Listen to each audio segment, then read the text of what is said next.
Kuno care?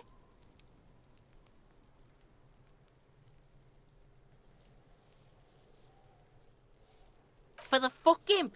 Good thing you asked the Kunmeister. Kuno knows a fridge.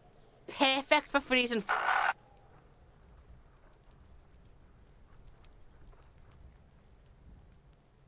Kuno knows all kinds of shit. Kuno gets around.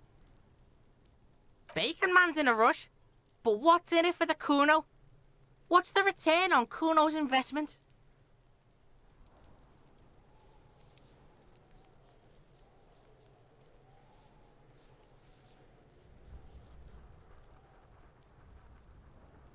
Kuno's got everything Kuno needs. All civics and shit. He doesn't know what that means. Talking about civics and shit didn't make this any easier. You can't buy Kuno, pig. Kuno's already got everything.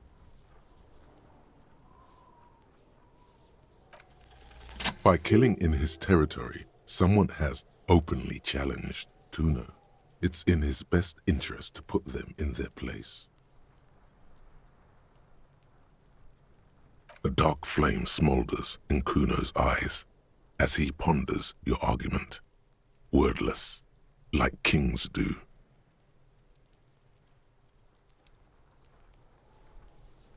Alright, Kuno hears you. See that shit house over there? You gotta get in that shit. In there, deep. Check the fucking basement, pig. Don't you know anything? Always check the fucking basement, recon style. There's a giant fridge down there. Fucking will fit, no problem. It looks like a white bear or some shit. Try not to piss yourself when you see it. A white bear? A polar bear? Through the bookstore, you gotta beg the book bitch. Used to be you could get in there through the doorbell, jam that shit. Book bitch changed that. Kuno doesn't beg, so Kuno doesn't go there anymore. Yeah, book bitch, beggar. You stupid or something? He means the bookstore. We have to ask... Plaisance is the mother of the little girl peddling books on the plaza. We have to ask Plaisance in the store. Impressive note-keeping, Lieutenant. See, the cloud gets it. Listen to your four-eyed friend. You didn't hear it from Kuno, pig. But don't forget where you heard it from. Kuno owns you now, pig. You're Kuno's property. Kuno doesn't fucking care.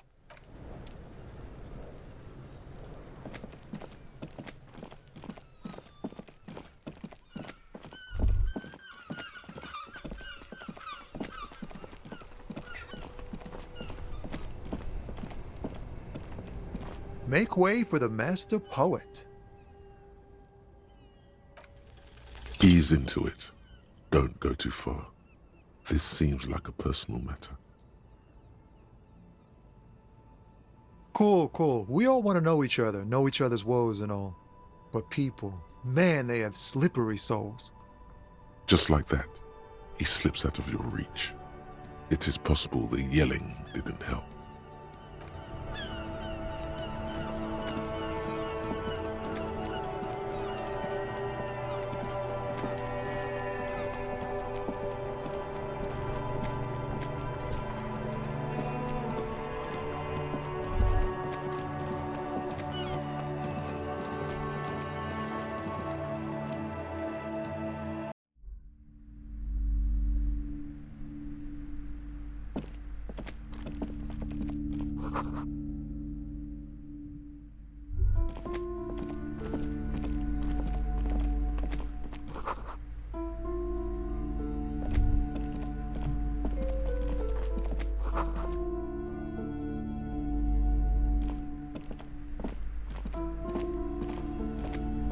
A small mountain of colorful board game boxes.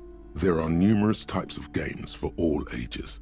A lot of shelf space seems to be taken up by Wirral-related merchandise. Wonderful board games, sir. The Viticulturist is a classic for sure, or perhaps you'd like Archipelagos of Insulinda, a very educational game for those interested in geography. Graubritter is a fun game of economic competition, but can get quite intense after a while. We have games for the whole family. You can play with your children.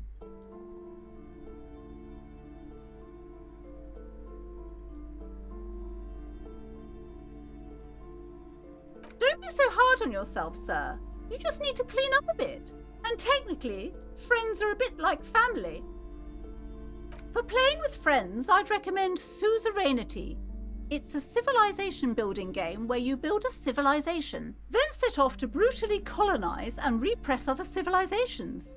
It'll cost 12 real. Lousy auras there. No, role-playing games are popular among those types. You know, who are into those kind of things. Personally, I don't like it. Not at all.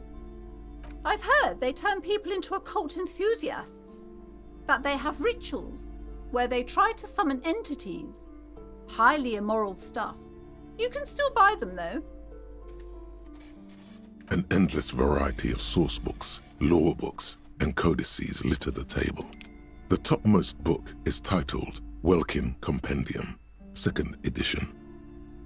There's also a large hardbound tome with intricate cover art, The Hunters of Katawak, Boreal Creature Compendium, and a pick-your-path adventure game book titled Tales of Wirral, Cavern of Velkrag.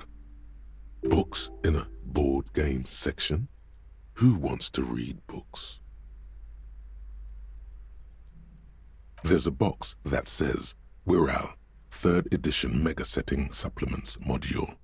The side panel notes, a fantastique adventure board game, new maps and miniatures. A sticker on it displays 25 real. That price is steep, but then it's the 3rd edition Mega Setting Supplement, so it makes sense.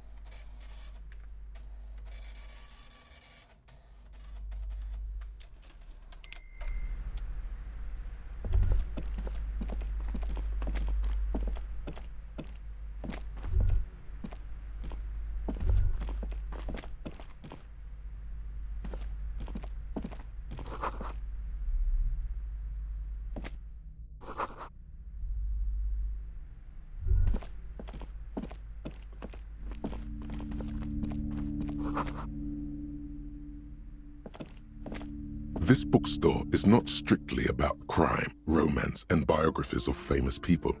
There's also a wide range of paranatural literature.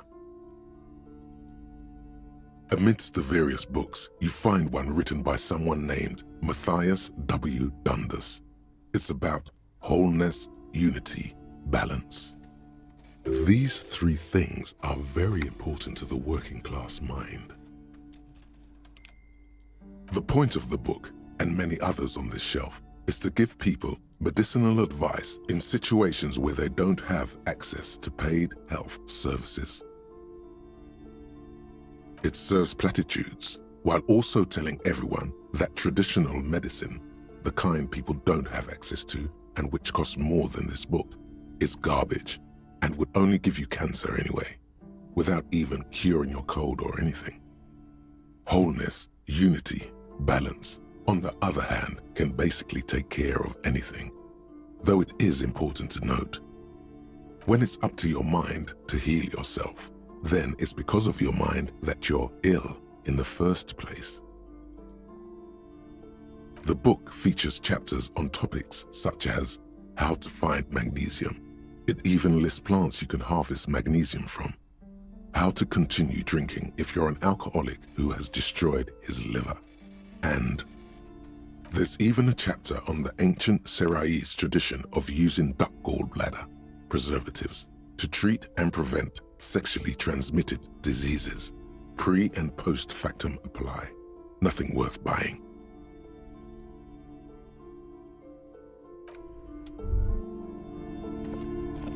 Several maps have been attached to a bulletin board hidden inside the alcove. They're held up by small pins. The board has come loose from one corner. The maps look old and faded. Your eye catches a map of Insulinda, a map of Revachol, and a map of Martinez. This large map displays archipelagos, You see a constellation of small dots on the light blue emptiness of the Insulindic Ocean. The largest in the northeast is La Caillou. You are here. Another far away in the southwest, Seminese Islands, Ile de Fantôme. Ozon, Laurentide, Fas à la Mer, Archipelagos, North Arcade Islands, all just specks of dust on the vastness of the Insulindic. On the edges of the map, the color fades into a blur of dotted lines, black and white, disintegrating into mathematics. In the northeast, a dust mite stands on the north coast of Caillou in a bookstore. It's you. You can, on Caillou, Revachol, a single black star, on Ozon, Fondelier, and Vilmandu, on Archipelagos, Croyan Moran, Villiers, on Seminine, Olduvai, and on Laurentide, Deora of the Seven Seas. Lost little pearls of light, tiny fires in the dark. 850 million people live on these little dots, an oceanic world of culture and commerce torn apart by history. The ocean breaks apart into a tangle of cosines and azimuths, all pointing into pale nothingness. Windy is the north azimuth. Grad is the northeast azimuth. Samara is the east azimuth. Seo is the west azimuth. Isolas, they're called. Connections to other worlds. Words past the Insulindian, unknown to you. You only know you've never been there. You have little idea what they are. Distant stars, gods, but looking at them makes you feel almost non-existent. Whatever they are, the Isolas are immeasurably large compared to you, and very, very far away. Perhaps they are gods, gods of distance and outer dust. The north coast of a verdant island is shattered by the delta of a river. It is the River Esperance. Countless bridges put the shards back together, connecting city blocks to river islands. La Delta says a great artificial heart in the center, teeming with life forms and construction.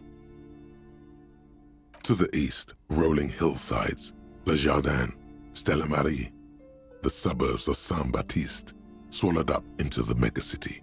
They sound rich to you. This is Revachol East. Hudon, it's somewhere to live, not bad. Then there's Jamrock, it's bad. People shouldn't live there, but they do. Then Forberg, it's almost as bad and much larger. Then Coal City, it's the worst. It's so small you can't even see it on the map. No, wait. There it is, north of Jamrock, the strip of coast next to the Greater Revachol Industrial Harbour. It looks downright despondent. It's almost Coal City, to be honest. No, this is somewhere to be. This is all you have, but it's still something. Streets and sodium lights, the sky, the world, you're still alive.